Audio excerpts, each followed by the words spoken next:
Greetings, sisters and brothers. Greetings, Africa. So, we are the CSG unification meetings. CSG standing for Consciencism Study Group. We hold unification meetings every Saturday, and we have a philosophy class mainly on Thursday. We also do other things on other days. For example, we have a reading club on Mondays.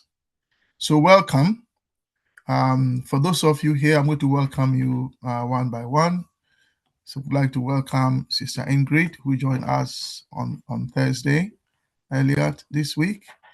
I'd like to welcome Sister Tapua. We welcome Setshaba, Setshweyo. We welcome Mitiri. We welcome Pigeon. We welcome Brother. Welcome Windhoek. And then finally, last but not the least, we welcome Sister Portia, who is going to be presenting for us today on racist capitalism as a system. And you recall that in the early part of the century, South Africa hosted the World Conference on Racism. And although Sister Portia hasn't said so, I would like to think that her presentation is an echo to the conclusion that was reached at that conference, that capitalism today essentially is a racist system. So Sister Portia is ready to present. She's going to present for about 30 minutes maximum, after which we shall then have a discussion. So we implore you to listen very carefully to her arguments so that you can better respond. I think for us, a critical question will be, do we think that Africa, because there are those who believe that African is capitalism, and some of them are also Pan-Africanists. And, we call those liberal Pan-Africanists. And then we have also conservative Pan-Africanists who think only they should be in office and, if possible, rig elections and stay in office for 40 years in some cases. We know them, we won't mention names. And then we are the progressive Pan-Africanists who believe that the continent must be governed in the interest of the vast majority of Africans, and that the supreme law of Africa should be the welfare of our people. So we are the progressive Pan-Africanists. We are the inheritors of Pan-Africanism, we believe. And so we are gathered here to listen to our sister on the question of racist capitalism. And our sister is ready. Our sister is based in the heart of the beast in the US, and our sister is ready to present. So, brothers and sisters, let us welcome Sister Portia as she presents. Sister Portia, please, the floor is yours. Thank you. Thank you so much. I will stop at 41 past the hour. It's now 11 past the hour. So I want to... That's fine. Just also know that somebody will be keeping time. Good. And remind you, should you forget. Thank you. No problem. Okay. So my name is Portia C. Allen, and my topic is a racial capitalist system or systems. And it is through the virtual session of the CSG, the Consciencism Study Group. And it is the 25th of April, 2026. And I am in the United States of America.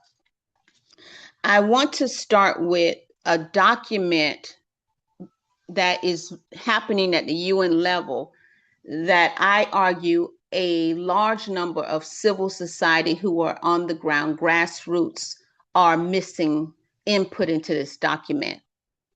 And that document is titled the draft. Right now, it's titled the Draft United Nations Declaration on the Promotion, Protection, and Full Respect of Human Rights of People of African Descent. The reason why I bring this draft up is because in 2001, as the professor rightly mentioned, in South Africa, there was a document that emerged from that conference, also United Nations related, and that was the Durban Declaration and Program of Action. And he is correct when he says the term racial capitalism, among other terms, additional terms, was mentioned in that document. Why I bring up the United Nations Declaration on the Promotion, Protection, and Full Respect of the Human Rights of People of African Descent, the draft, is that what has been a criticism is that this declaration will replace the Durban Program of Action. And whereas the Durban Program of Action is more direct in calling out some of the atrocities that have been caused to Black people globally, this draft now, which you can go online and see through the international working group who is chairing the declaration process, they're saying that declaration is quite watered down. So when I was another reason I went to this 5th session of the United Nations Permanent Forum of People of African Descent, even though, of course, I do not believe in the UN in being accountable to itself, given it's her story and history. Another reason I went there was because you can meet a lot of people that it could take you months to meet. And one of the people that I met is the chair who is heading up this declaration. And what I voiced to him was the same concerns I've just shared. And how is a civil society person who doesn't have ECOSOC status, and this is UN ECOSOC status, not the African Union ECOSOC status, how is someone able to input in that document? And he gave me his contact details and said that you can either write to him directly or you can go through an organization who has UN ECOSOC status. So I say all that to say is, even though these institutions do not have our best interests at all, in my opinion, contributing to documents that have our name associated with it, I feel is our actionable item. So we can at least protest or write about what we think should be in the document, just like they did in South Africa. So I just wanted to say that point to follow up Professor Kwame's point. Now, in preparing for it's more of a reading, not presentation, I went through 3 documents. You'll see one document on the screen, but before I go into that, I talked with someone. It was interesting. It was unplanned, and we were talking about budgeting. And I was basically saying, when I go for the immediate, like I like Reese's cups, and I was like, Reese's cups here for 6 of them cost $10, which is not in my budget. And the other day I was in the grocery store and I wanted some Reese's cup. And I said, when I try to go with that immediate, I said, what happens is I suffer long term. And so then the person brought up a rebuttal, which actually I was very pleased. They said, people are struggling, not that they mismanaging, and I've heard this concept before, but not that they mismanaging their money. It's just the current system we're in is set up to have us in heavy debt. So we're constantly, as they say, robbing Peter to pay Paul, or whatever that Europeanized idiom or phrase is. So when they said it, I said, oh, I want to use this for this discussion I'm having. And that's my first point, is that you have in this system of systems a lot of people who are working hard, who are working smart, yet they find themselves in incredible debt and barely making it. In other words, how many of us on this call, if we lost our income today, and not that I'm saying we do that, but just in that case, how many of us have enough savings, which they always like to push in these racial capitalist system or systems? Oh, have a savings. How many of us have a savings if we were out of work for 1 year? I've been out of salary work for almost 5 years, and I can assure you it's not because I have savings. So the system is set up, in my opinion, to keep us in heavy debt, with the idea that, well, if someone is homeless, or someone don't have food, or someone has 10 babies, or someone hasn't had successful marriages, it's their fault. They're not playing the game of the system. And I contend that the system actually is the game, and it's an unwinnable game. A racial capitalist system is an unwinnable game. So then the second point I wanted to say is, there was this maybe 2 weeks ago on the Joe Budden podcast, and I'll drop the link in the chat. On the Joe Budden podcast, they got into discussion about socialism and capitalism. And anyone who knows me on this call knows I'm always wary of us pushing socialism. I'm always wary of us pushing stuff, even though I know the arguments that everything comes from Africa, stuff that is not indigenous African. So that's why you hear me a lot saying communalism or indigenous African principles. So in this debate, they were going back socialism, capitalism. Yet it was interesting because one of the commentators, I won't mention their name, but one of the commentators said what I was actually saying. Well, if you, to the person the other day, I was like, well, when I buy Reese's cup, I find myself in future not having food because I'm going to get that treat rather than saving the money. And that person reminded me that, hey, wait a minute.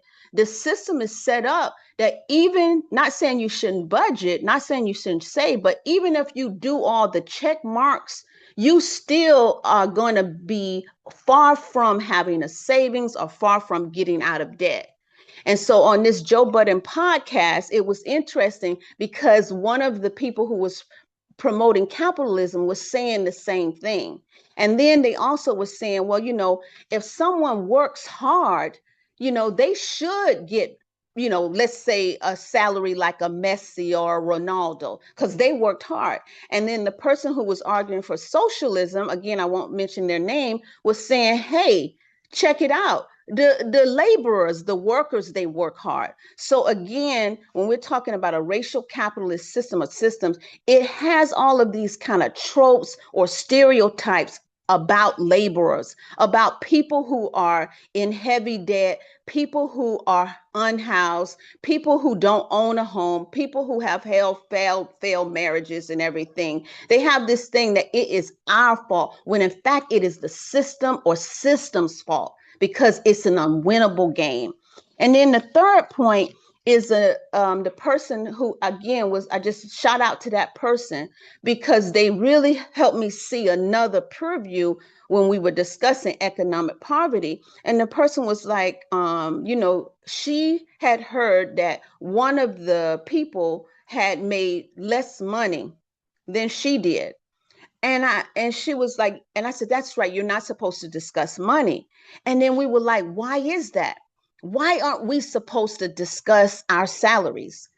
I remember in Kenya when I went to go try to, do something, and I was there in Kenya, and then someone said, well, hey, I'll let you have this amount and you can do this.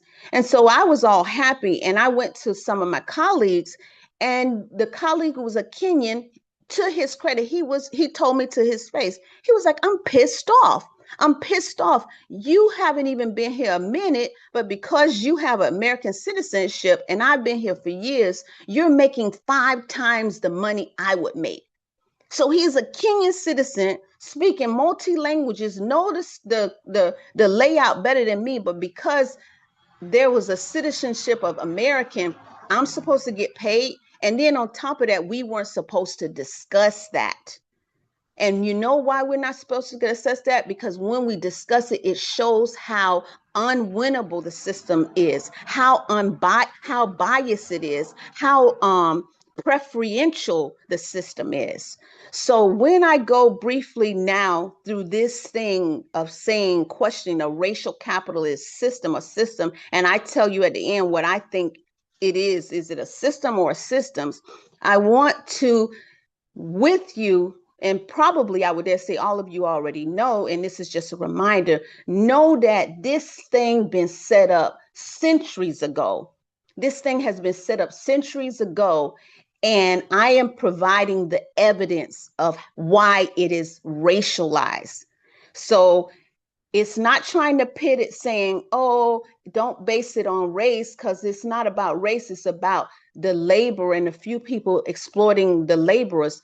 It's showing that they were able to now take race and further that to exploit large numbers of people, and a few people then were able to, let's say, get the fruits of those people they were exploiting, in terms of their labor. So this document in front of you, and I'm aware I got just like 15 more minutes because it's 23 past the hour. This document before you, it says it all. Now, I have to say that I think it was 2023, the Vatican kind of refuted, or they did refute this whole notion that the doctrine of discovery, and I'll put a link in the chat for that too. Yet, just because someone is refuting that something is not doesn't mean it is not. So here we see in the 15th century, we see 1452, 1454, 1493, and this is on your screen, 1494, 1496, and then you go see it going into the 16th century, how the concept of race was enacted in terms of perpetuating an enslavement of a people. That just looking at this document is what racial capitalism is. Now, because I need to go into definitions to make it, perhaps for argument's sake, us dialogue about the definitions, I'll do that. And I'm also, before I do the definition, I'm going to show you the timeline following this document. So now let me go to the next screen.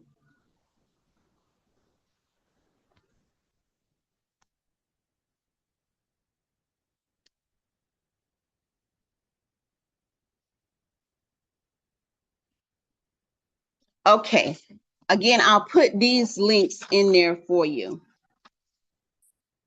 So we're gonna, I'm gonna go to page 29. Pardon me going so fast.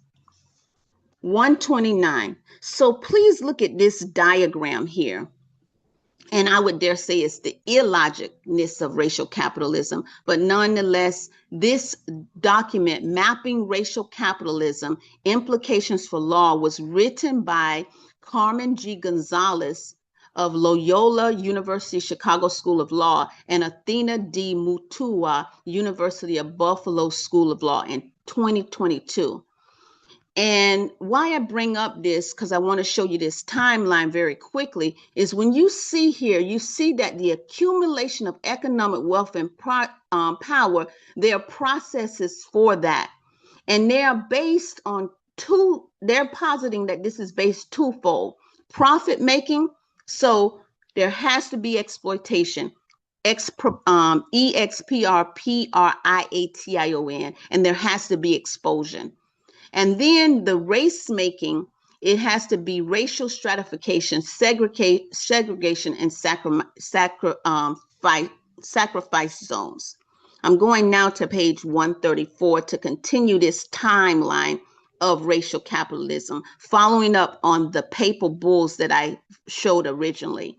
So if you go down to the fourth document, it says, while colonization, and enslavement were accomplished primarily through violence, they were punitively authorized and guided by what K. Sue Park calls the racialized framework of the doctrine of discovery.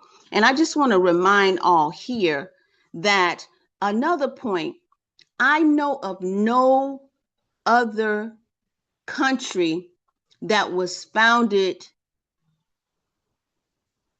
on the Catholic religion that is a member, that is a recognized sovereign state. So I don't know of any country also who can say that they are a Catholic nation and they have sovereign state. The only one I can think of is the Vatican. So this stuff is, in my opinion, calculated. It's calculated, that knowing that if you can get a person's mind, particularly around spirituality, because Africans, a Keebalanese, we have always been spiritual people. We've seen deities in everything from mud to the stars. So if you can get our mind to where it goes to spiritualness, that's more than half the battle of keeping us staying within this system, and sometimes thinking, for example, that there can be Black capitalists. So continuing, the doctrine was grounded. I'm at the fourth paragraph here on 134. The doctrine was grounded first in the Papal Bulls. That's the document I just showed you earlier, 1452 and 1555, which authorized the Portuguese to enter the lands in West Africa and build the enslaved trafficking. I'm paraphrasing here. It was further elaborated in the Papal Bull 1493 and the subsequent document called the Treaty of Tordesillas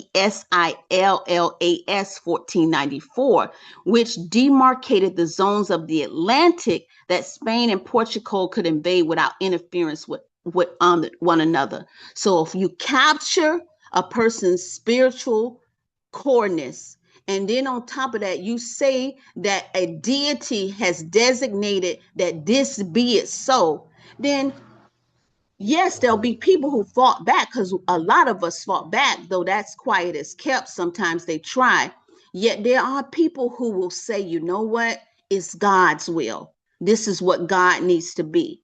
So Park argues that the discovery doctrine relied on a fundamental racial distinction between Europeans and non-Europeans, which guided the conquistadors and settlers' interaction with indigenous and enslaved African peoples. It was later entrenched into legal property regimes, discussing, for example, and I'm paraphrasing again, the U.S. Supreme Court case, and that's 221 U.S. 543 1823.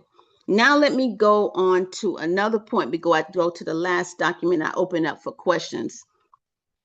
So this is on 135. However, when in Europe, and this is the second paragraph, starting with however, when Europeans invaded the Americas at the end of the 15th century, approximately 100 million indigenous people lived there, as compared to a European population stretching east to the Ural Mountains of about 50 million. The majority of native people was farmers and lived in towns. They had left an indelible imprint on the land with systems of roads that tied nations and communities together across the entire landmass of the Americas, including extensive trade networks. The varied civilizations had, like those of other continents, represented the ebbs and flows of human development.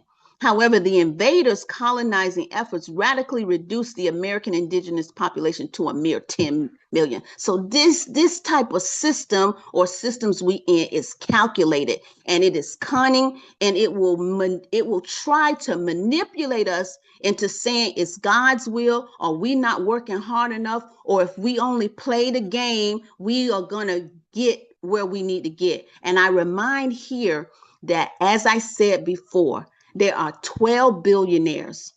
11 of them are white appearing looking. One of them is brown appearing looking. So of European heritage, 11, one is of Asian heritage appearing. And they own more economic wealth as of 2026. They own more economic wealth than 4.4 billion people out of 8 billion people. Come on. All right, so then continuing, going to 138, because my time is running out.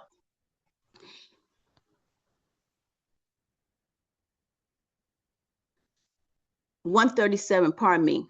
So as Goldberg argues, and this is the first paragraph, the rise of the modern state itself is predicated on racial differentiation, on a false sense of ethno-racial homogeneity.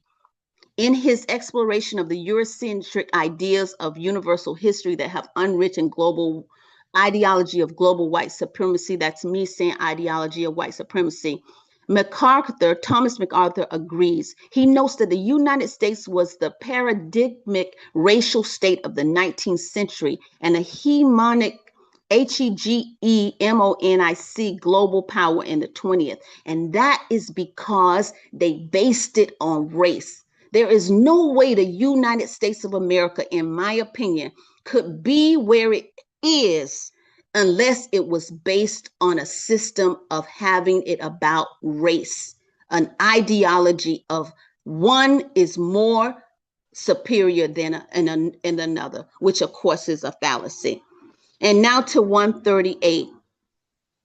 Today, I'm reading the first paragraph here, starting with today. Today, the distinction between the economic and political is widely accepted, and corporate charters are the norm. However, the distinction is largely ideological. For example, research demonstrates that in the United States, economic elites, and they're people, by the way, not elites. So I shouldn't even say that. But anyway, I already said it. And organized groups representing business interests, particularly large corporations, have substantial independent impacts on U.S. government policy, while mass-based interest groups and average citizens have very little. And when you look into, I contend that mass-based interest groups, you will start seeing the racialized structures. Now let me go to the last point before I wrap up. I got 6 more minutes. Let me stop sharing. So that's a timeline. So from the Papal Bulls all the way up to the United States in the 20th century, I have shown you already, and I've shared this already in our WhatsApp group. I've shown you through these authors, not my words, their research, how the whole system was based on race. And even further in that document, you got 8 minutes. Yes, even further in that document. Yep, even further in that document, it goes on to show how that is orchestrated, how that is calculated. And again, I've already shared that in the group, and I encourage you to read that document. So then in 2021, Destin Jenkins and Justin Leroy, who are editors, they edited a book about the history of racial capitalism. And this is a bit of articles that go into just how detailed, how systematic this construct was. So I want to go here and I see I don't have the page numbers here, but that's okay.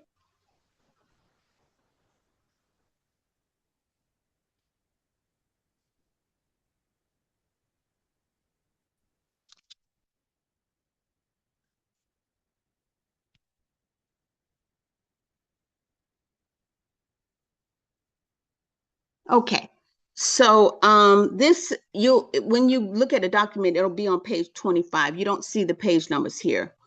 Yet basically here, they're saying there's a caution around definitional debates, even though you always hear what's the definition. They're saying that racial capitalism is the process by which the key dynamics of capitalism, accumulation, dispossession, credit debt, production surplus, capitalist worker, developed, undeveloped, contract coercion, and others become articulated through race. And that has been happening even arguably after feudalism. And some are even arguing it was even during feudalism. And I'm going to show you that here. So we'll go to the next page.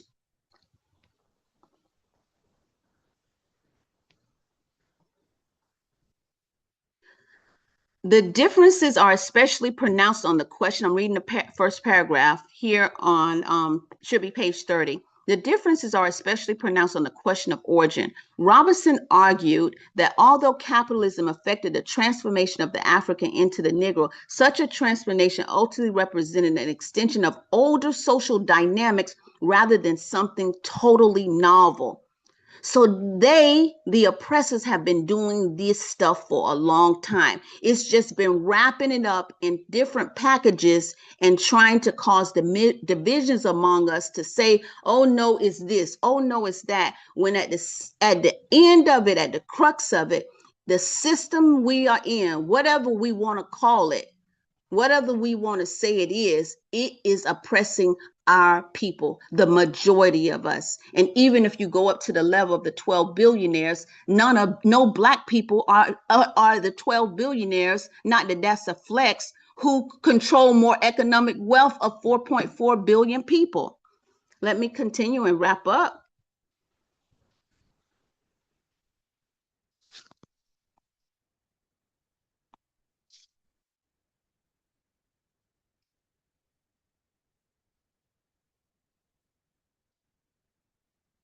I'm just going through the sides. One moment.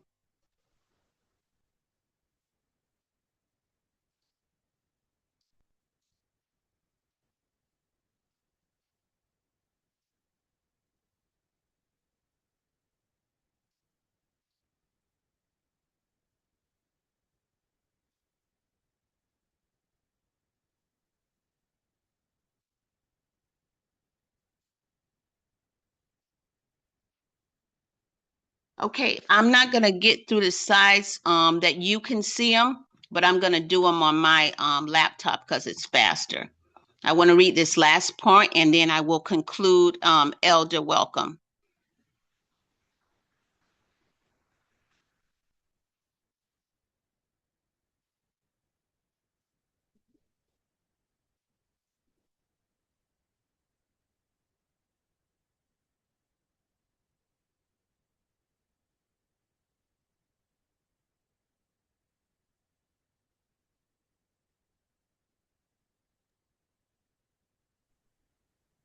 So Sister Portia is on her laptop. She will get back to us as soon as she's ready. Yeah, pardon about that. I'm going to have to come back when I have questions to say that last piece. But basically in that last piece, and I'll say it in my wrap up, it shows how this system of racial capitalism gets us embedded in it so we cannot get out of it. And it gives specific examples, and I will share that in my wrap up. Let me close here with this. The reason why I suggest that it is systems and it's not systems is because there has been different types of calculations or destructions caused by the oppressors to keep a few people in power. One of those examples I mentioned through the author's work, the Papal Bulls. Another of them was the idea of feudalism. And then all of those that we say happen where most people were oppressed and few people were not oppressed, they just changed the actual way of doing it. So it was like a hoodwink. And by them hoodwinking us or attempting to hoodwinking us, the system has stayed the same. So in my opinion, it is a system with the S. And I'll close there. I think I'm 1 minute before my time. Thank you. Yes, you are. Yeah, Sister Portia, thank you very much for your presentation. I'd like to make a few comments, after which we'll open the floor, first of all, for questions, and then for discussion. First of all, let me thank you for sticking to time. That's a good example for the rest of us. Secondly, thank you for bringing up the Papal Bull again. Brother Pigeon, our head of administration, has in the past presented specifically on the Papal Bull, also called the doctrine of discovery. So it'll be interesting, I think, to link what you are telling us with what he shared with us. And I'm sure when it comes to either questions or comments, Brother Pigeon will have something to say about that. Can I clarify the Durban Declaration? And my understanding is that the Durban Declaration has not or is not being replaced, but rather it's being extended because of the need to. So, for example, they initially didn't have the forum that you attended, and that was added in 2021. So that is my understanding, but you probably will clarify that later. And the thirdly point I want to make is I want to thank you sincerely, and as someone who has read economics, university myself, in terms of academics, I am not aware of this book, So thank you so much for drawing our attention to this book. Usually on economics, people usually cite Walter Rodney, How Europe Underdeveloped Africa is the main texts in terms of racism and underdevelopment, the capitalist entrenchment in Africa. Usually Rodney King is the one that is invoked.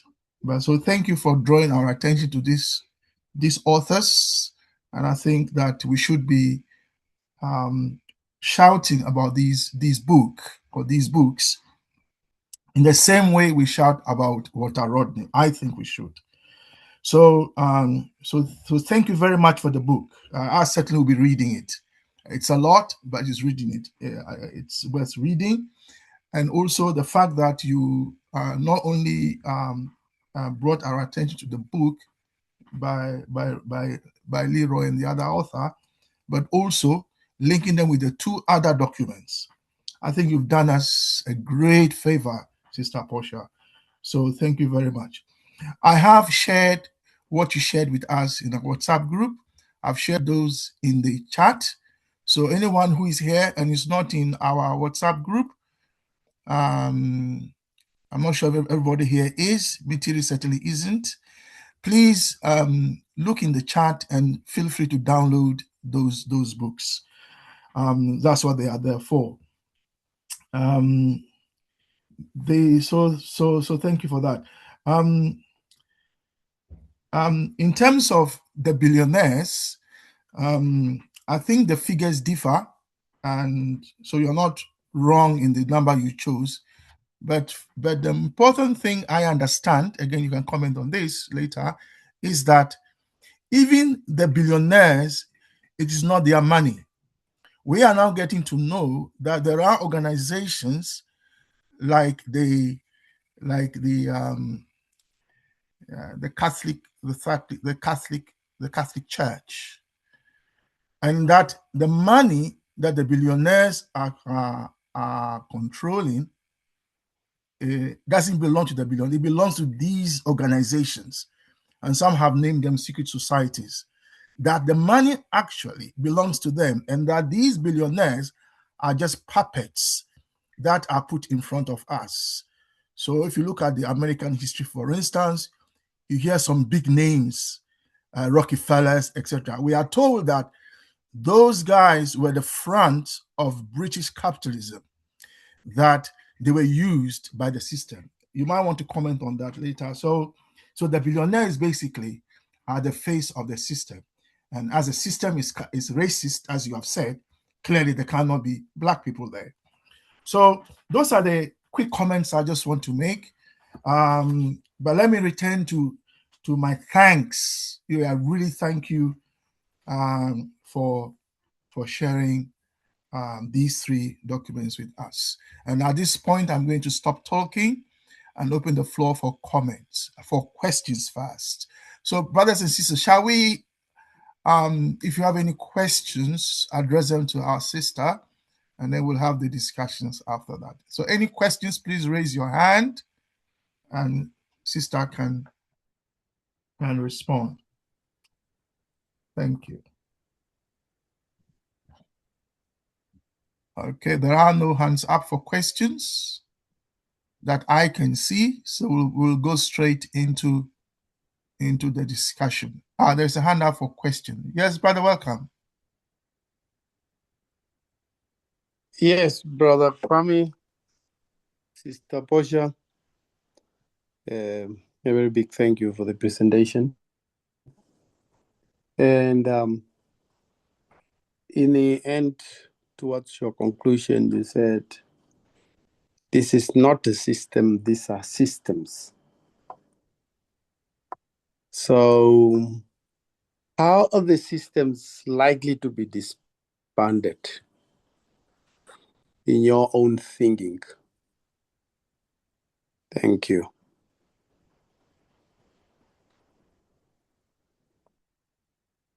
Chair, may I go ahead and answer? Yes, please. Yes, please. That's a straightforward question. Yes, thank you.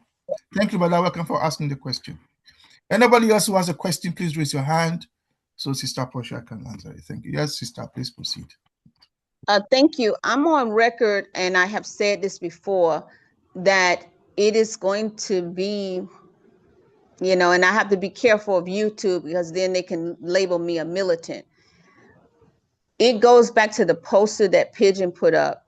We cannot be in these systems and keep working within them and think that change is going to happen. There'll be some change, which we discussed when we were reviewing President Nkrumah's work. And I think that was the end of chapter 3. So there'll be some small changes, but that's it. So a new system has to, a return, as I have said before, a return to our indigenous ways is how we do that. And when I say indigenous ways, and I'm mindful what Professor Kwame has cautioned us, that don't think that when we say indigenous that there's nothing there, because there's a lot there. Mathematics, science, all of that came from our indigenousness. I am saying that let's not be fooled with all of these shiny toys that say that, oh, we have to have this to be successful. We have to have this. Because back in the days, we with our ancestors' knowledge of science and math, we were doing pretty fine because there was no prisons, for example.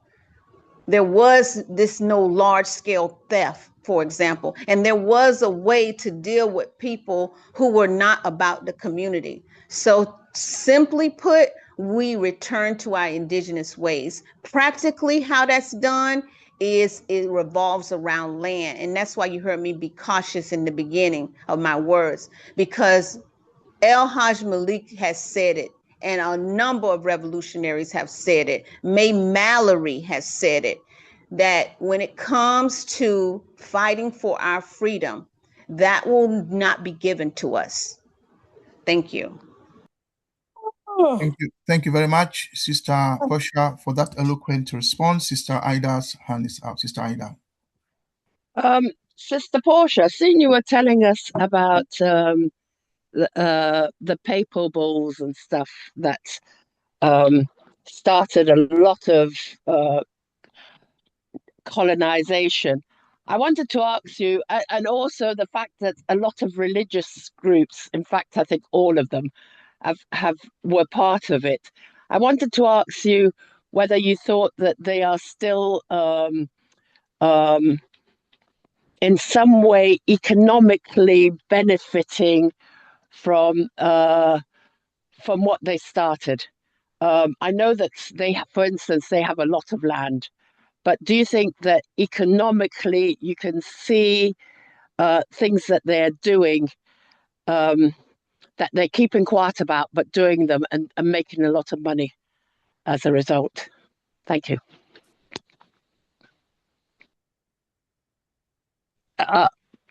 Maybe I should qualify that, making a lot of money on the backs of indigenous and African people. Thank you. Right. Sister Ida, I was distracted for a moment. So what is your question again? In one sentence?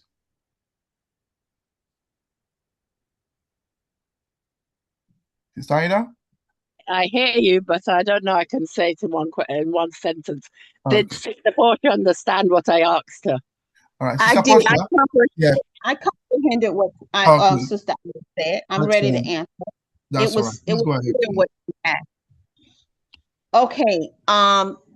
Yes, I do think they are. And I think to Professor Kwame's point, in my opinion, they do a lot of mascotting. And that's, how they do in United Nations, United States of America games here. There's a lot of mascots. And interesting, those mascots are portraying indigenous people. And there's been some controversy about the mascots portraying indigenous people, given the United States of America government's wreckage against indigenous people here in the United States of America. Anyway, back to your point, yes, I think there's a lot of mascotting that happens, and underneath those mascotting is a whole bunch of mess, a whole bunch of theft. And I told you on my wrap up, I'm gonna close with these points to give proof. It's from this book that I put up here, the histories of racial capitalism. And so there's a whole bunch of theft and mess, because think about it, with religion, for example, and I'm in an area where religion is heavy. That means I have not yet met anyone whose faith is Islam. It's all I meet is people whose faith is Christianity. So that's where I'm at. And they call it usually the Bible Belt. So when I am talking, obviously I'm very different how I'm talking. Not that I'm in any way trying to say that they should not have their viewpoint. It's just that it is hard for me when I'm hearing this stuff not to ask critical questions about what someone is saying is their belief. But I have to be mindful and not disrespect a person's right to believe. Why I'm saying that is here there is a lot of people who strongly believe in Christianity. And that, when I see that, I no longer get offended with that. One, I can't get offended for someone having the authority to believe what they want to believe. And two, I comprehend now the context. If all of those centuries and decades our ancestors were taught, we are not worthy, we are less than, and now this is the new car, this is the new great thing for you to have, and be it that they were taught that by force, or be it some people just caved in, because there were a lot of us who fought. But either way, in present day, we have, even on the African continent, the idea of religion being pure and paradise and great and could not do wrong. That type of concept is there. So when we come with saying, for example, with the Catholic Church, you are promoting pedophilia, you are authorizing that, allegedly. You will have people who want to and say that's for God to judge. You see, the indoctrination is so embedded that someone can't even believe Jim and Tammy Baker would take money. All they know to do is give the money, and whatever God decides for Jim and Tammy Baker, so be it. That's not their concern.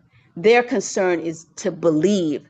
And that is there's a word, insidiousness, like that's the horror of it, is that the person is staying only in the belief while the institutions are creating chaos or thieving or stealing or murdering, allegedly.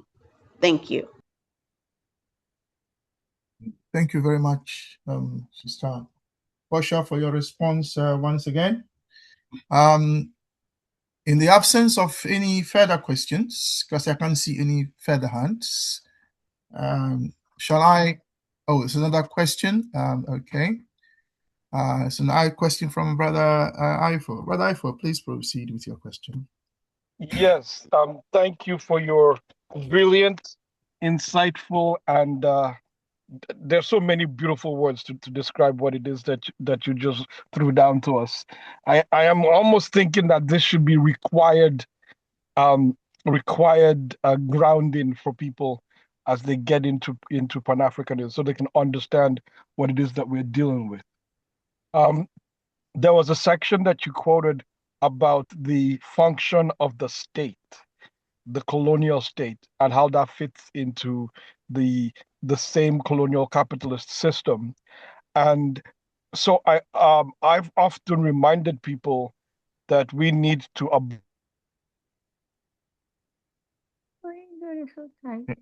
Hello? Brother iPhone? You've gone quiet. We can't hear you, just so you know. Hello? Brother iPhone? Yes, it's Ingrid, please hold on. Can you hear me? We can hear you now. Yes. Oh, I don't know what happened. What was the last thing you heard? Yeah. Brother iPhone, was it a question or a comment? The question. Okay. I actually asked the question, but I didn't realize you couldn't hear me. Okay. Yeah, go on, please. So so what was the last thing that you heard? We heard that it should be compulsory reading, something like that for us. Yeah. And my question was about the colonial states. Yes. There was a portion in the presentation about how the colonial states are part of the instrument of capitalism and colonialism. Mm-hmm.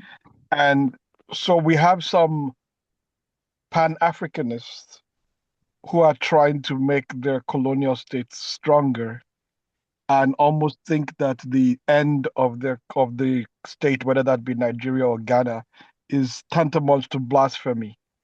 So I'm wondering, my question is, what techniques or which ways have you used to help to share that with them, that it is not a problem if we are returning to our indigenous ways of governance, which also be going back to our indigenous ways of deciding where our borders are.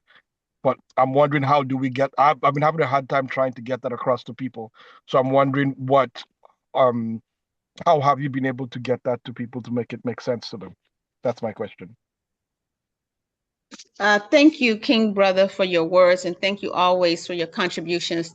What I do is I try to not try to push stuff down people's, force them, because what I realized, I used to do that when I was younger, and I realized that's racial capitalism. Racial capitalism cannot tolerate any difference. It cannot. It has to be its way. That's why you sometimes see in religion, like I heard someone say when I was talking about, hey, I've seen in different religions that this religion is saying they are correct, and then this one. And then you could see the person, they said, but the Christian religion is the only religion where they believe that Christ rose from the dead. Now, I was going to say something, but I held my tongue. But you see, racial capitalism, it always makes it only one thing. It cannot be anything else. So you see, Christianity is now correct because it is the only, according to this person, the only religion where someone rose from the dead. Now, if I would have kept entertaining that person, I would have said, well, hey, my ancestors, they rose from the dead all the time. I talk to my ancestors all the time. They don't die by the way. But my point is saying that is that now that I'm middle-aged and realize how really calculating these systems are and how it's so manipulative and all about distractions and all about chaos, is now I just respond. So if someone comes up and says to me, it's about Black capitalism, it's Africa rising, first off, I'm listening to what they're saying. I'm listening without trying to respond. I'm first listening or react. I'm listening very intently what they're saying. And I am seeing them as my brother, my sister, or however they identify. And then from there, we have in dialogue. It's not a case of me trying to win an argument, which again is in racial capitalist systems. It's all about who is going to win, who is going to lose. That's why people rush to politicians during elections, because we think we're going to win if we vote for them. So communalism, how I have heard through the CSG, how I have learned, and how I have listened, how my ancestors have granted me amazing grace. And no pun on the Christianity there, just saying that amazing grace was before Christianity. How they have been and had my back through things I never thought I would survive. When I meet someone, I'm not trying to condemn that person and force them to have it and be my way. Because in Africa, in indigenous African ways, there is no my way. There is no me. You get what I'm saying? So how am I relating to this other human in a communal way so that we can cooperate? So if you came where I'm at now with my family and asked my family, that's the first measuring stick there. You gonna ask my family, well, since y'all brought Portia on came back home, since y'all don't welcome her, how has she been doing?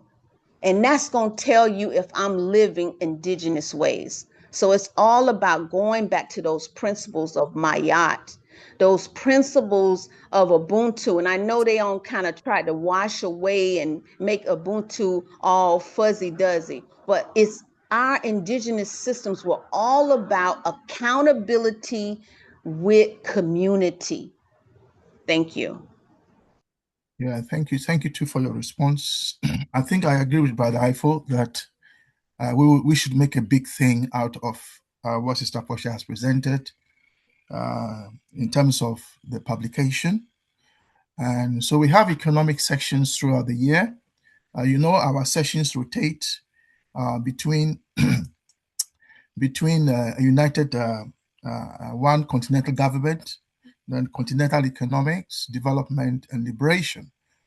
Those are the four themes that align with Consciencism, as you know, which are liberation, unification, and development. And then we've added continental government. So I think that we will have a chance again to visit this publication and, if possible, even adopt it. Because from what I have heard, it's as if this book we've just heard, and how Europe underdeveloped Africa, and then neo-colonialism, the last stage of imperialism. It seems to me that these three books go together in terms of understanding the economic oppression that we are under. So I agree with Brother Ifo that we should look at adopting this book. There are no further hands up, so we shall proceed now to discussion. But before that, I want to bring to our attention the core humanist principles.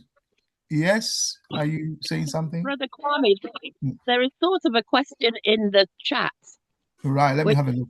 Yeah. The person could explain a bit more. Yeah. Can you read them out for us as you are monitoring the chat? How many are there? It's just one, the last one at 803. Right, okay. Can you read it? You can read it out, that's fine. Oh, no, because I'll get the name wrong. I'm sorry. Maybe the person themselves can read it. Okay. So that we can understand what the question is, because I'm not fully sure. Sister Portia seems to understand it, but I'm not sure I fully understand I think it's Brother Mitiri. So Brother Mitiri is asking, Sister Portia, I hope you are listening to this. It's also in the chat. If racial capitalism thrives on individualism and the breaking of community bonds, can the restoration of the extended family system serve as our primary economic and psychological defense? Or is it merely one piece of a larger decolonial puzzle? So that is our brother's question. Sister Portia, did you get that? Yes, I did. And I responded to the brother in the chat. And I'll just I like to do practical examples, real life examples. So yesterday, one of my family members was babysitting, and the family member was tired. So it was unplanned that family member was going to be babysitting. And I was talking with the family member that someone had said to me, you know, well, you're doing all this volunteer work. You need to get paid. And I was saying to that family member, I say, don't you know I know I need to get paid. A person who is unhoused, may someone mute their mic? Sorry about Kindly that. mute. Yes, I have muted. All right, please proceed. Thank you. Yeah. So so I know I need to get paid. I've been trying 5 years to get paid. And I was saying this is this is the systems we in. It's always saying, well, you ain't did something right.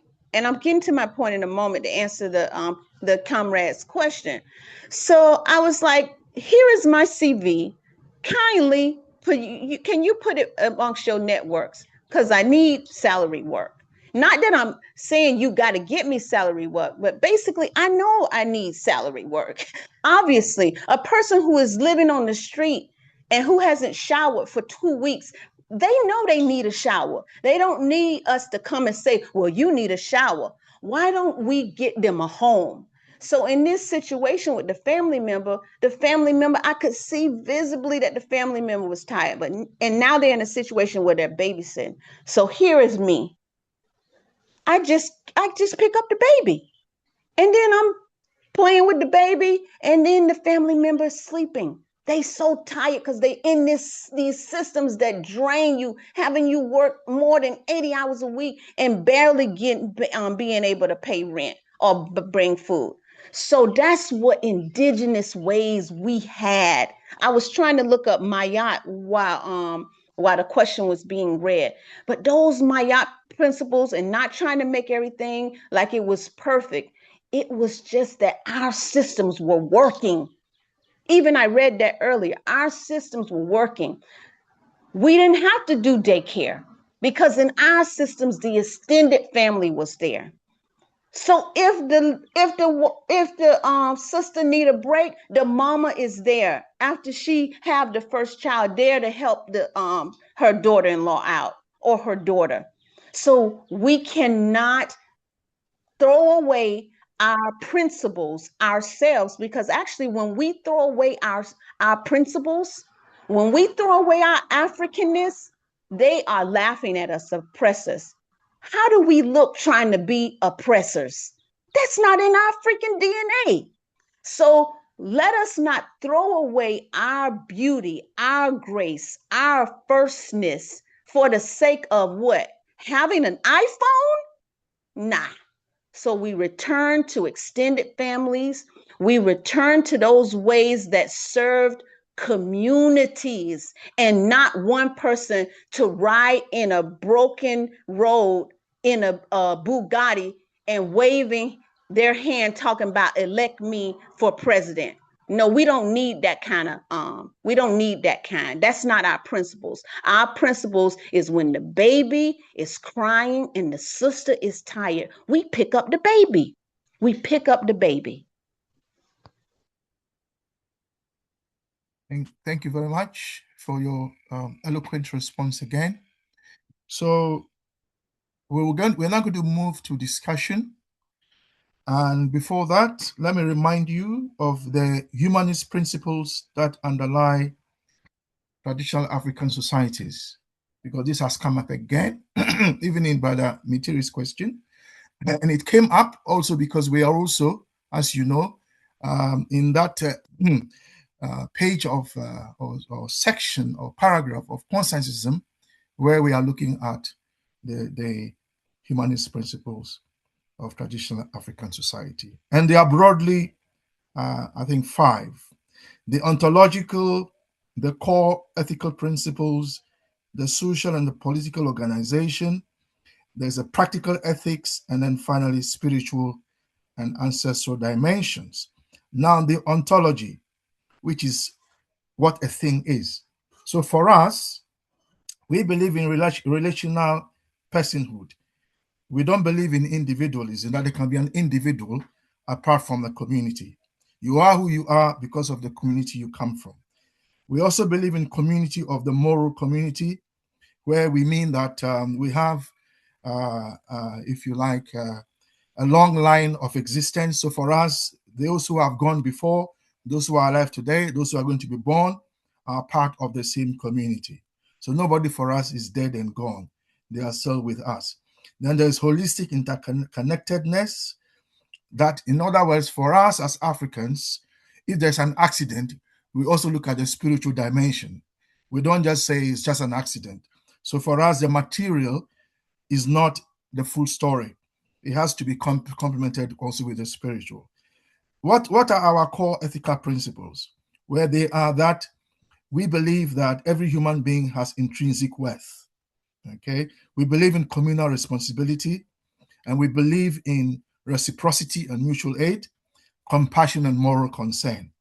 Those are our core ethical principles.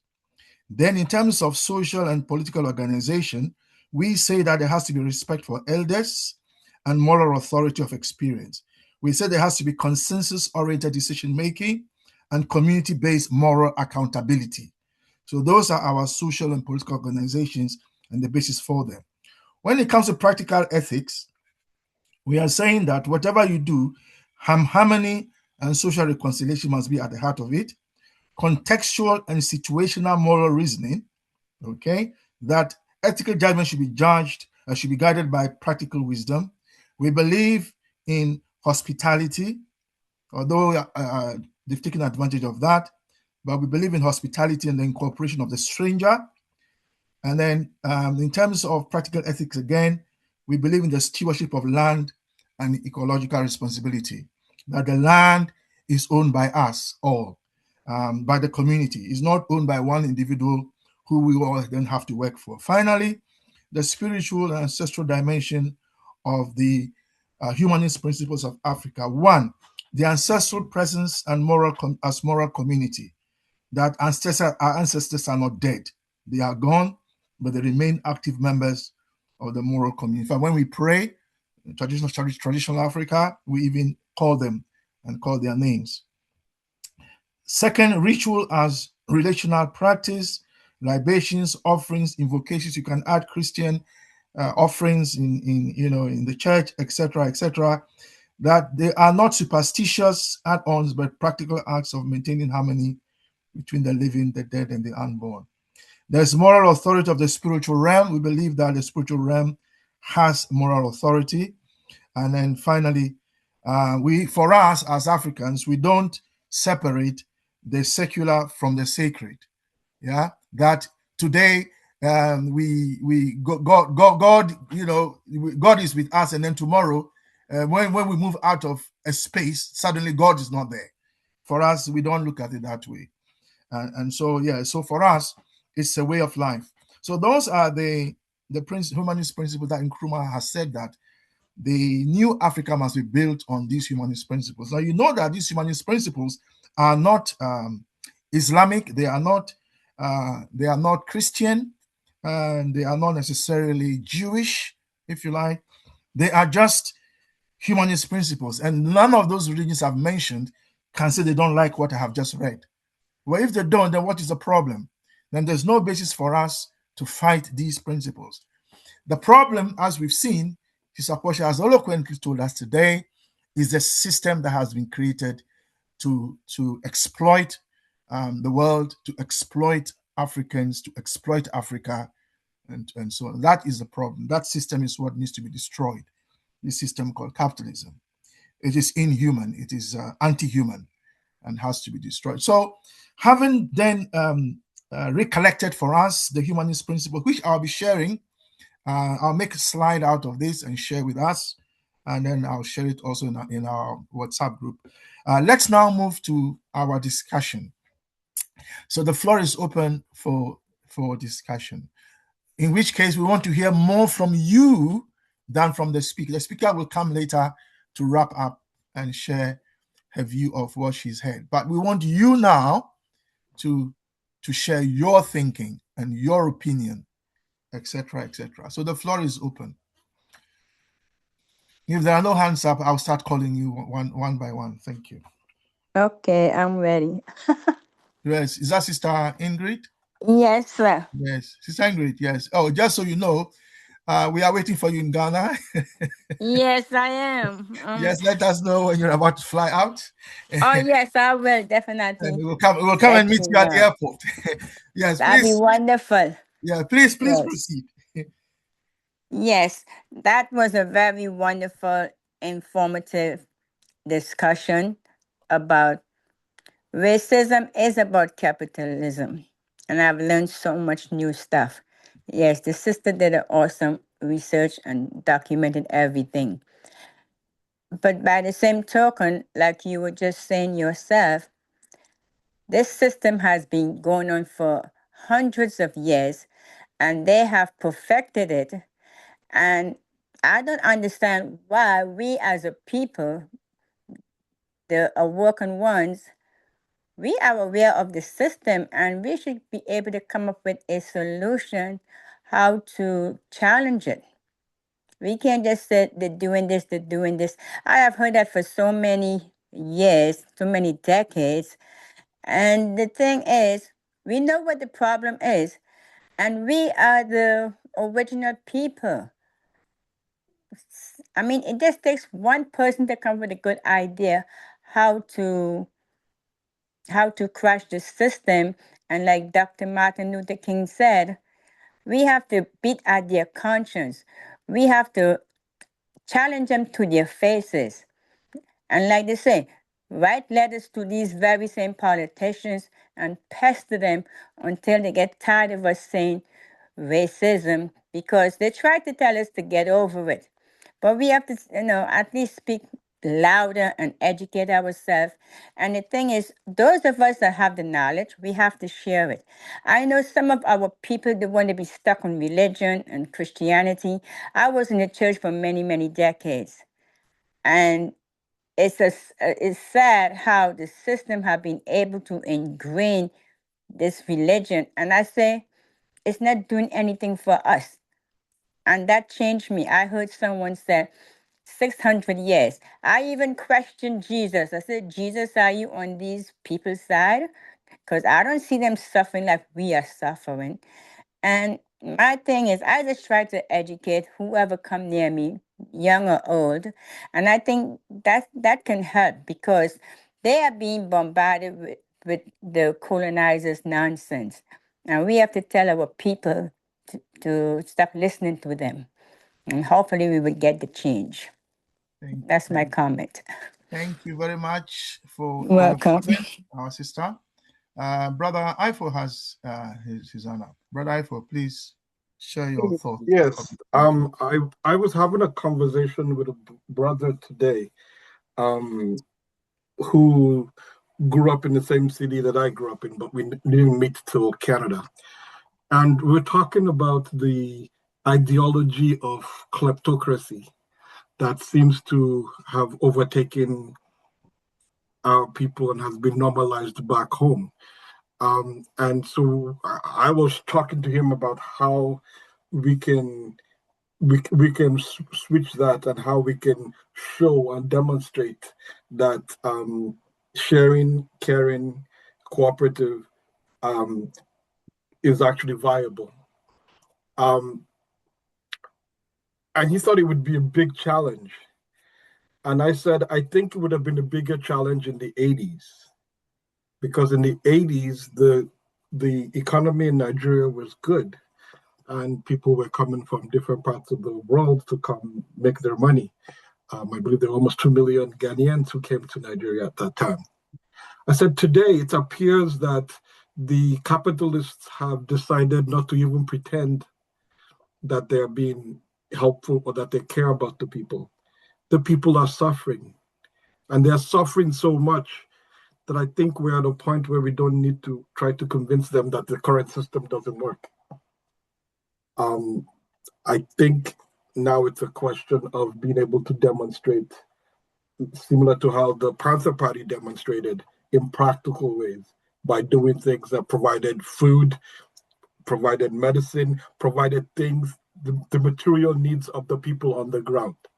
And I think when we do that, we will then be able to grow the movement, because it won't just be a theoretical stuff for the people who have gone to university or have cushy jobs, but it will be something that is actually affecting the people who are most negatively damaged by the capitalist colonial system. So I'm looking forward to the birth of more cooperatives, more worker-owned co-ops, more things that are in the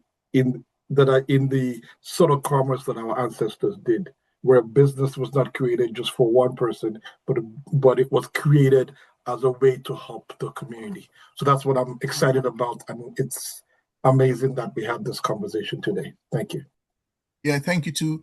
We've got 3 hands up. Wonderful. Just a quick comment.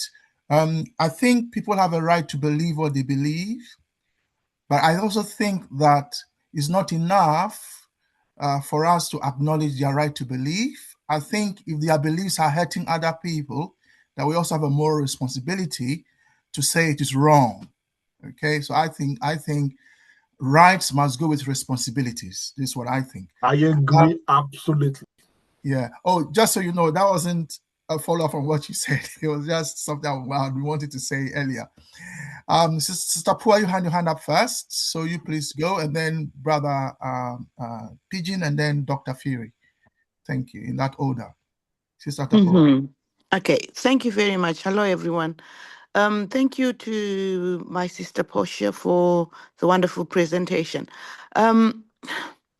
What touches me and what I think is the solution to our problem and a chance for us to progress further is to, like someone suggested, start working on revitalizing the extended family. Because once the extended family in the African sense ends up including the whole village, we are now contenting with the colonized minds of our young people. I know someone say, Brother Ifos just said that sometimes if the economic situation is really hard, you get people turning to relatives and you're looking after each other. But sometimes if the suffering goes on for so long, like what's happening in Zimbabwe with an unemployment rate of 80-something%, with a lot of our graduate students, university graduates not getting work at all, selling airtime and barely making a living, trying to go to take part in illegal mining and so on.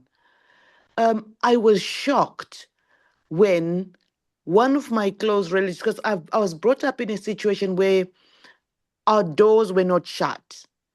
Anyone could come in at any time and there would always be food. And if there wasn't, and there was a little bit, you bet my mother would say, you're not having it, give it to the person who's just come in, and you can find yourself something else to eat. So that's what I've grown up with. I never cook just enough. I have to make sure there's an extra plate for someone. And I've ended up living with people who are my extended family. But the younger generation, we were shocked. We were sitting together, communing together, and then the young guy started talking about black tax. I'd never heard of that. And I asked, what's that? They said, well, as Black people, we're always forced to look backwards to look after our relations or to look after our poor relatives. That's black tax. So we're paying tax to the state and tax to the family. I was stunned. And I came out into the open and I said to them, you're staying here. Am I your extended family? Yes. And I'm paying black tax or you're paying black tax. I couldn't help myself but make them see how ridiculous their suggestion was. Because you end up having to support your relatives, pay exam fees, pay university fees, and all that because you want the community to rise up together. And then what you don't realize is the battle between the colonial mindset and our way of life. And it's always the example that wins. I'm hoping that if we continue to foster this relationship across the lines and not focus on the nuclear family, but on the extended, and people learn to pay forward. That's part of the reminder of why, for example, we want Africa to unite. We want Africa to unite for the sake of everybody, so that everyone rises, everyone has a fair chance. And we can start doing it within our own families, which is what has made Africa survive so far. Because we've been exploited, Black people have been exploited, but we've been able to stand up amongst ourselves and share responsibilities and be able to look after the community. But we're not immune to the colonial mindsets that involves money, monetary things, and focusing on money as if it is the be all and end all. I hope we'll be able to work through this and just continue to give examples. I will stop here for now. Thank you. Yeah, thanks. Sister Portia, you remind me in what you said about the humanity of Africa. When we saw how our South African brothers and sisters, how they were suffering, what they were going through, and throughout the continent, we all rose up Yes. with Nigeria leading in terms of money, billions. You know, we went to school, we in the West Africa went to school with Zimbabweans who were Zimbabweans today. You know, they lived among us. And now they chase us on South African streets, saying we are foreigners. And I think what you said reminds me of our humanity and what we did, because our South African brothers and sisters were going through what they were doing. And we said, no, this can't be. We need to do something about it. You know, people like Idi Amin were calling for an army to invade South Africa. Our people were committed. Anyway, I'm just saying what you've said, you know, just reminds me of how our humanity came to the rescue of other Africans. And South Africans, I hope, will know, because apparently they don't know these things, that the Mbekis and so on didn't tell them the history. That Thabo Mbeki lived in Nigeria, for instance. Otherwise, they wouldn't be so anti-Nigerian in South Africa, or anti-Ghanaian, etc., etc. So yeah, anyway, let me stop there. Let's the next speaker, and then this commentator, Brother Pigeon, and then Dr. Phil in that order, and then Sister Grace after that. Pigeon. Hello, can you hear me? Yes, please, we can. Okay, thank you. Thank you very much, Sister Portia, for your presentation. I must confess, I've been back and forth, behind the scenes, trying to prepare these posters, all about this presentation, and of course, doing the links as I usually do. It was back and forth so that we could have what is to be here. Now, when I came across Papal Bull, and in the presentation of Sister Portia, I wasn't able to clearly see the capitalist system in it. As you rightly mentioned, Brother Kwame, we have done a presentation on this almost 2 to 3 years ago. But when it came back again, it was now bringing other fresh ideas. But the bottom line of the doctrine of discovery is the element of discovery. And that discovery goes extra mile in terms of discovering us as the people, discovering our land, discovering our lakes, discovering everything else. And that excludes us as the Black people not being able of having some level of discovering who we are. And did we really need to discover River Zambezi when we stayed with the River Zambezi? Did somebody, Christopher Columbus, need to discover America when there were Black Americans or Black people staying in the same land? So that is the beginning of, I think, the element. But the key drive for this doctrine, which the Papal Bulls were, underpins what I think Sister Portia mentioned a bit. The exploitative nature of capitalism. The land, and the land question as an element of production. And I remember when we were discussing in Consciencism about feudalism, imperialism, and the element of land capture as a property. Remember, they came up with the word terra nullius, which is a no man's land. So they could declare that the land where we stayed was of no man. So it was rightfully to be owned by them, who were not men enough in their eyes to be qualified to own the land.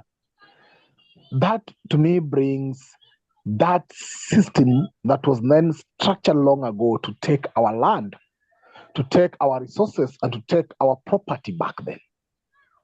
Now, it's been over years, 500 years. Their plan is in work. There's a book or a small document called The Plan. I actually got access to it, but it's a very small document it's called The Plan. It appeared some times back, the book was banned, and it appeared in various countries. I will share the word, that book, The Plan. Everything else that we face today under neo-colonialism, colonialism, imperialism, and slavery were planned long ago. And we, over a period of time, been victims of their plan. The likes of Nkrumah have written the way out and advised what needs to be done. But I think it's now time we implement what those our ancestors who have studied this system have recommended that we must do. Because that is, I think, is our way out of this racial capitalist system, or systems, as you mentioned, Sister Portia. The unfortunate thing which Nkrumah mentioned in chapter 4 is the intellectual revolution and the social revolution. I think that then underpins the beginning of how we get out. Because we think in their system, we want to liberate ourselves with their same thinking, and that is going to be hard for us. So I think I'm getting the element of exploitation as an underpinning principle of capitalism in their so-called all Papal Bulls, and the implication of church into this, and the need for using what Sister Portia was saying, those what we call doctrines, or the books, or the holy books, to justify their element of exploitation, because they know we were spiritual and we could respect the ancestors and the creators. So saying that these are order from above, submission, is what was a problem to us, and it's still a problem to us. Our exploitation is done through the cross, which cross it is, but whatever cross, so we submit to the so-called cross, whether in Islam or Christian. And I think that's why Nkrumah is advising us that we need to find a way on how to harmonize these things, but they must be based on African traditional society, on humanist, egalitarian principles of Africa. So that's what I'd like to share in regards to this. Thank you very much. Thank you, Brother Pigeon, for that. Can I remind us all that, so Dr. Phiri is next, but just before that, let me remind us all that the Ethiopian Orthodox Church, as I understand it, Brother Pigeon, you might remind me if I get this wrong, when we did a presentation on the doctrine, when you did a presentation on the doctrine of discovery, Brother Pigeon, there was a gentleman from Ethiopia who brought to our attention, that's the first time I heard that the King of Kings at the time of this Papal Bull was the Ethiopian monarch. So Ethiopia is until Haile Selassie was killed anyway, is the longest or the oldest house of monarchy on the continent. And so the Pope had no right to declare his lands and the lands of other Africans terra nullius like they did. So as I understand it, the Pope was really at them. Some may argue that that was one of the reasons why they got him killed in the end. But that is a story for another time. Dr. By the way, also, I think that I agree with what Brother Ifo and Brother Pigeon have also now stressed, which is that maybe CSG, we need to take up this document, Neo-Colonialism, the Last Stage of Imperialism, and how Europe underdeveloped Africa. I think we need to put this in the forefront as part of our contribution to the economic revolution. That's what I think. Dr. Phiri, please come in. Thank you very much, and thank you, Sister Portia, for the presentation. It's funny. Okay, when you were presenting, I was thinking, actually, colonialism was very successful because of Christianity, actually. But ironically, if you read Kwame Nkrumah's life, and he was actually a good Christian, he never demonized it. Then the question that you have is, which role does Christianity play in our lives or in our emancipation? Emancipation as Black people in general or Africans more specific. So that's where I found it quite interesting. So I had also a privilege of studying some in the area of religion. Of course, it was not really religion. It was more like philosophy. So it was more like against religion. And there's a theorist called Feuerbach. He wrote a book called The Essence of Christianity. His views are very important. They define what is religion. Okay, religion, one of the central thing about religion, it talks about God, but does not necessarily mean that it actually serves God. Because religion is an organized way in which different people find the best way. It's more like a cultural way of organizing in which you pray to God. So in a way, according to Feuerbach, actually, within religion, God is actually being created by the perceptions of those who are affiliated to it. I'll give you an example. In America, religion was actually used by Black people as a tool of emancipation. But during slavery, people who were Christians they actually kept slaves in the name of Christianity. So it's an interpretation. It's what they think they can link to God. So a religion is it's more like a cultural that is based on the perceptions of particular people, how they think they relate to God. So in a way, most religions, if you look at them, they don't look at humanity like universal humanism, umuntu, that all people are the same. Some, they even claim that they are the chosen one, the Afrikaners, the Israelites. Now America, Donald Trump was actually inciting religion in the name of war, as if those in Iraq are terrorists, them they are the Christians in the name of God. So that is the danger, even within the emancipation of Africa. Because if you realize that if Christianity was one thing, we're not supposed to have many denominations of Christianity, but we've got millions of them. Among Christians themselves, they actually fight what is right, what is the correct one. Then you realize that if they've got the one God and a specific doctrine that they follow, they were supposed to be one church. But why there are so many? Simply because it's no longer about God. It's about people who recreate God in their own image. So what Feuerbach does, the danger about Feuerbach is the one who influenced Karl Marx actually about his idea of the opium of the people. What he was trying to say was to say, actually, what religion does is it creates God into their image. Actually, God is being created by people, not people being created by God. So the perceptions of people will determine how they think is best for them, whether they think they are better than other people or not. So the danger about religion, me as someone else who was part of the Catholic Church, which I am no longer, I was part of the Christian, which I am no longer, is because what religion does is also separate and put people in compartments, depending on what they believe, what they think is the best. Like this idea of Christianity that everyone else, Jesus have died for all of us. Where did he die for us? Did we ask him? From where was he coming from? You see, everything is like sort of superimposed in the process of that.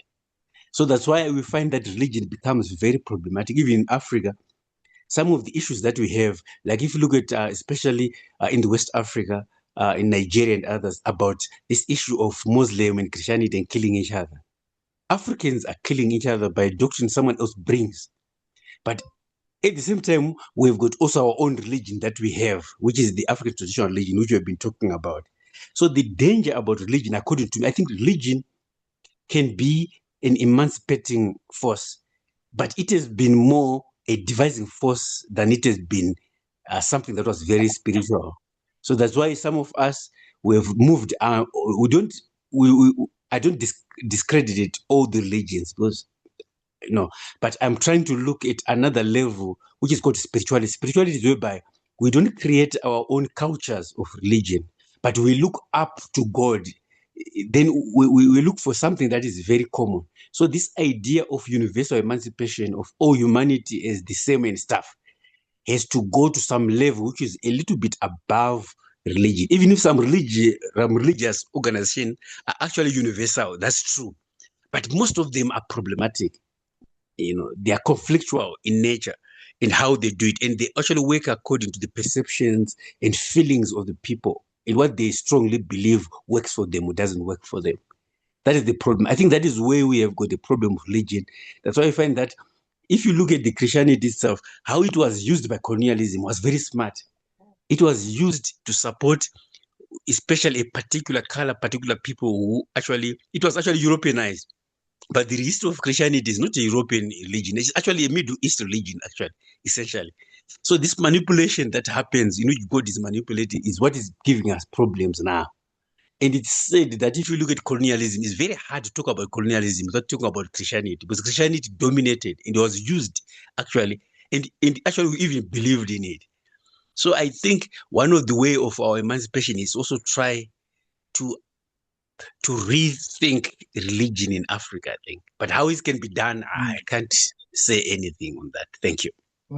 Dr. Phil Nkrumah has proposed how we should do it, and I've shared that on the screen. So anyway, there are no more hands up. We have quarter of an hour left. We haven't had the announcements yet. So I think if nobody else has anything to say, we've said a lot, by the way. Oh, sorry, Sister Grace hasn't spoken yet.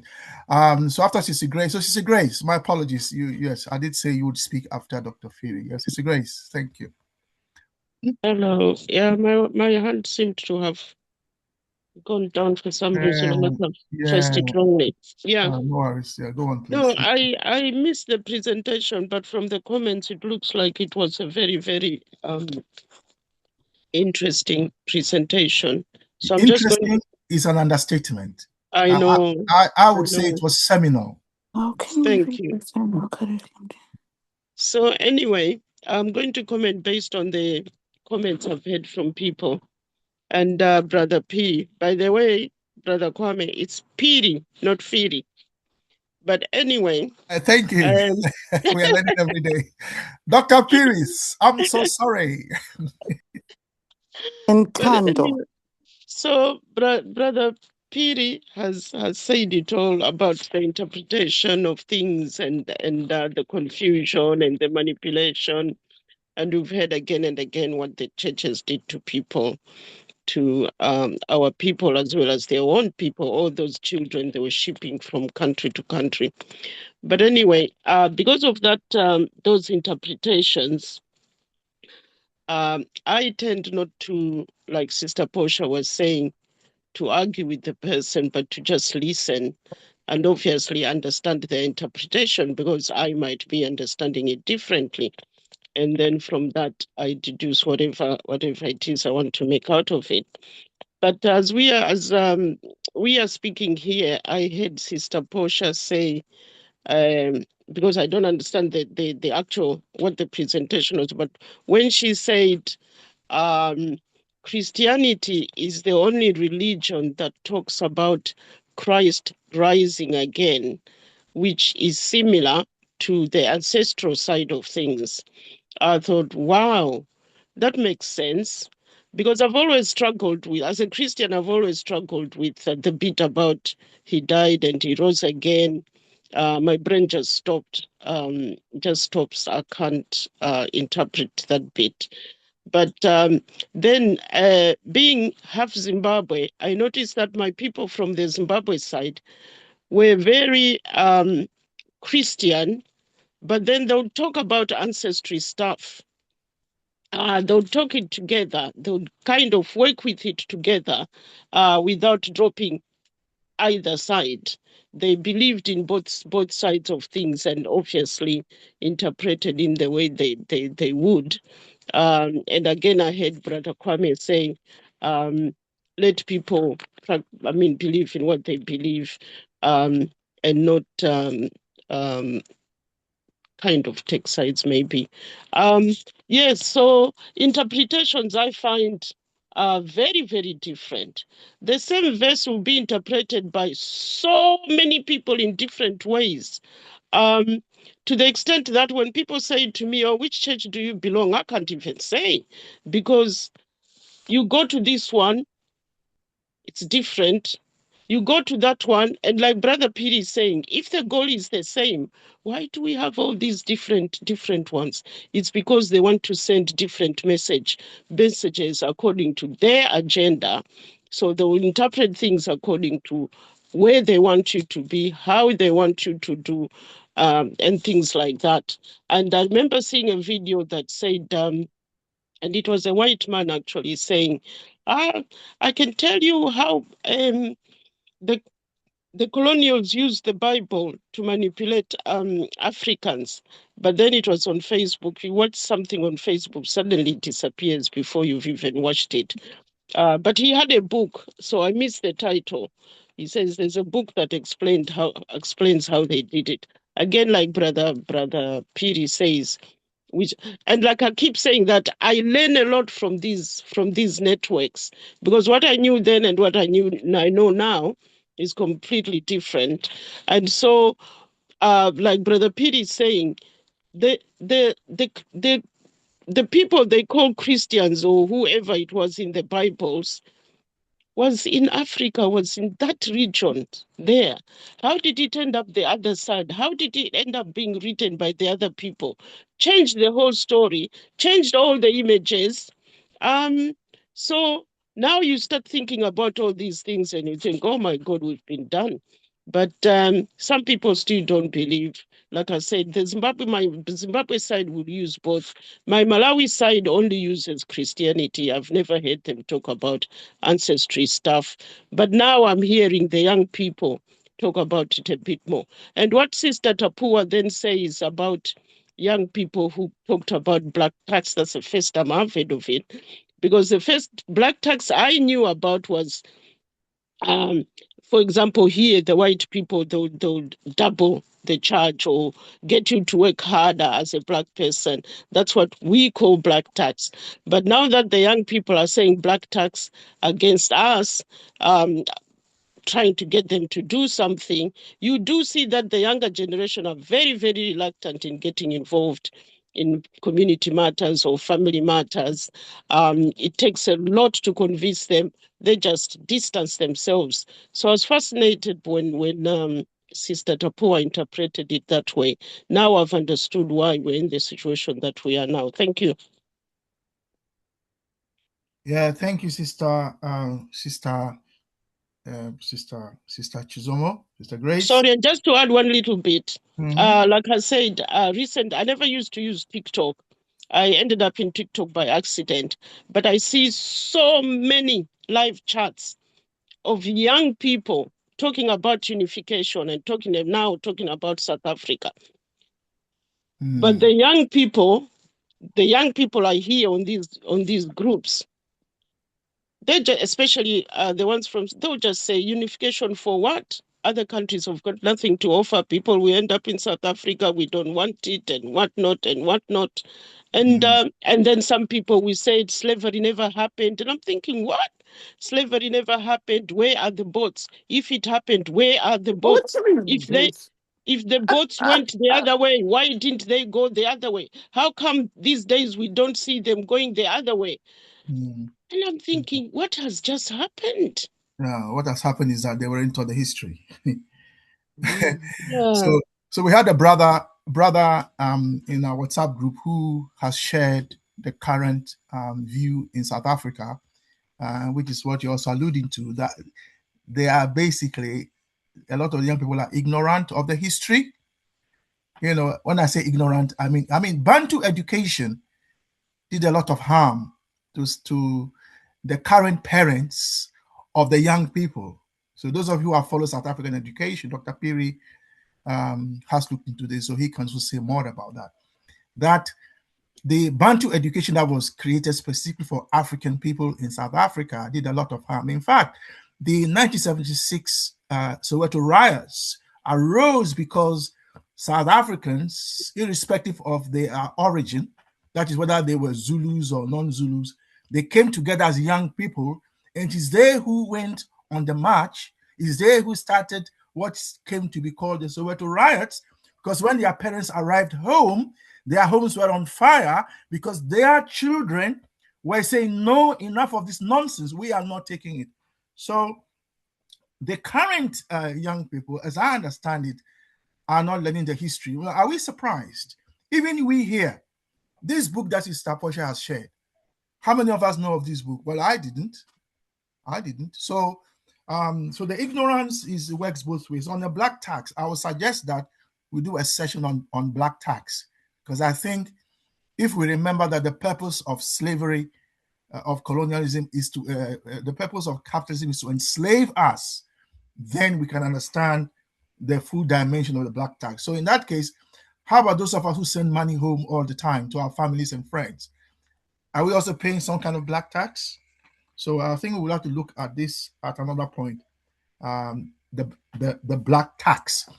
Right. We've got 6 minutes left. So let's do two things. Let's ask our shall we say, our honorable presenter to wrap up for us. And then we'll go to Brother Pigeon to share the announcements. Thank you. Thank you, everyone. Thank you, Professor Kwame, for your kind words. I'm just going to share my screen. I created a document so that I can just go right to what I was looking at. Okay, so I've already read that. I think everyone can see the screen. Reason why I put this this page that you're seeing now is because in this book, they give shots out to ancestors, Rodney, Du Bois, Wells, among others. So it's in this book.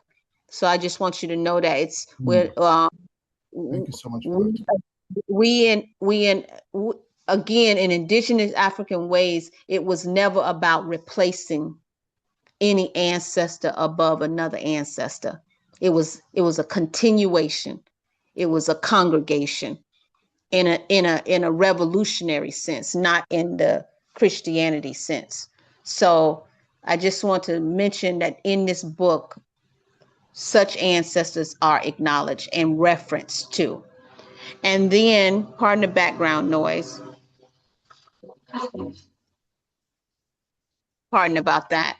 So, and then I wanted to also show you where they are talking about that few scholars, I'm reading from the second paragraph on the screen now, few scholars of racial capitalism have taken up the question of the feudalist transition since Robinson.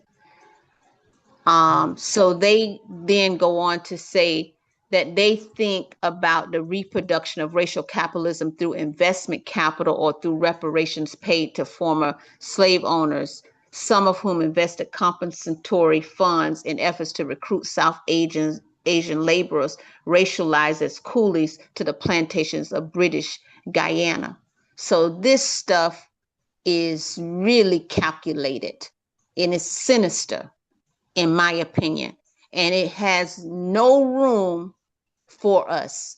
Even if Jay-Z, for example, becomes a billionaire, even if our brother Dangote in Nigeria becomes a billionaire, it has no room for us. And it goes back to Professor Kwame's earlier point about what I call mascots. Put up these mascots to let us think we can achieve the goalpost. And as another Black sister said, then all of a sudden the oppressors move the goalpost. So these systems are not for us. They are anti-Akibalanese. They are anti-African. They are anti-Nkrumah, or whoever ancestor we hold in high regard. And then the last point I wanted to end with, this is what I was searching for, is about that debt. And let me just read this briefly. The history, some of it, the history of racial capitalism is often treated as a COTERMINOUS with the transatlantic slave trafficking. That's me putting trafficking in there. And in chattel enslavement. Again, enslavement. Scholars have detailed the violent process of commodification on slave ships leaving the Gold Coast of Africa. And then it goes on to say that to insist that emancipation, because they always over here, it's the 250th anniversary of the United States of America, allegedly. And they always want to talk about the Emancipation Proclamation or former President Abraham Lincoln. But to insist that, and I'm quoting here, that emancipation marks the end of racial capitalism assumes that what followed was racial neutral. And that's what I close on that point. But I have to give credit to the authors again. That book is Histories of Capitalism. Editors are Destin Jenkins and Justin Leroy. And I just want to say to all of us again, we have always fought and give ourselves grace. We are up against systems. We are up against systems. So grant us our grace as we ante up and get the hell out of these systems. I yield. Thank you very much. Brother Coco, for us, for you and I and those who read economics university, this is what we missed. They didn't teach us this one. So we have to look at this document and then join hands with Sister Portia and make this more widely known. Right. Thank you all. We've come to the end of the session. We're now going to listen to the announcements. I have put in the chat the link to our WhatsApp group. The link to our YouTube. Please go there and like and share and subscribe, and please share them more widely. We have a TikTok page. We need those who can help us manage them. And then there's also, for those of you who want to chew bones and not happy with just drinking milk, you think you are okay intellectually to lead intellectual revolution, it means you have to fight. And fighting is also intellectual. So we have a debating forum that I have put the link in the chat. Please join that debating forum if you think you have what it takes to wage war, because this is a war. So that is it from me. Brother Pigeon will now make the other announcements, and then that is it from us. Yeah, thank you very much. Thank you so much, Sister Portia. It's always a pleasure for you to present to us. It's a challenge to all of us who are present here to always prepare a presentation, because our topics are always announced in advance and we give opportunity for members to please step forward. So please, thank you very much, and may you, all of us who are present, please take also the challenge and maybe step forward and do a presentation for us. Brother Com, in the interest of the current affairs and what's going on in South Africa, I don't know if you wish that we go on with this or we pick the South African or we put it forward a bit, but you'll guide in regards to what needs to be done. Because that kind of thing will be... Sorry to interrupt. Yeah, it's fine. I think it's okay for us if to put South Africa for the next session. So if anybody wants to present on that, they should let us know. So it will be for us. I've put the topics on the screen, Brother Pigeon, for your benefit. So for anybody who wants to contribute on the Unified African Defense Doctrine, and then we include South Africa as a discussion topic in there, please feel free to contact Brother Pigeon. And Brother Pigeon, yes, I agree with you.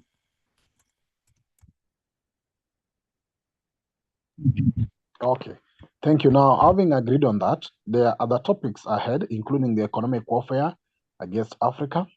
So the sanctions, the debt, the currency control is in advance. You can do a research on that and present to us, to those who are present. There is also an upcoming topic on 16th May on food security as a national security.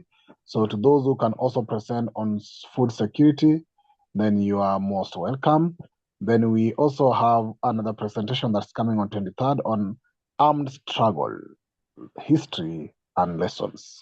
So that's on liberation theme. So those who can also do the armed struggle, please prepare in advance. That's the topic we have. We will circulate this topic maybe via our WhatsApp group as well. Then there's also the last topic on policing, intelligence, and continental order.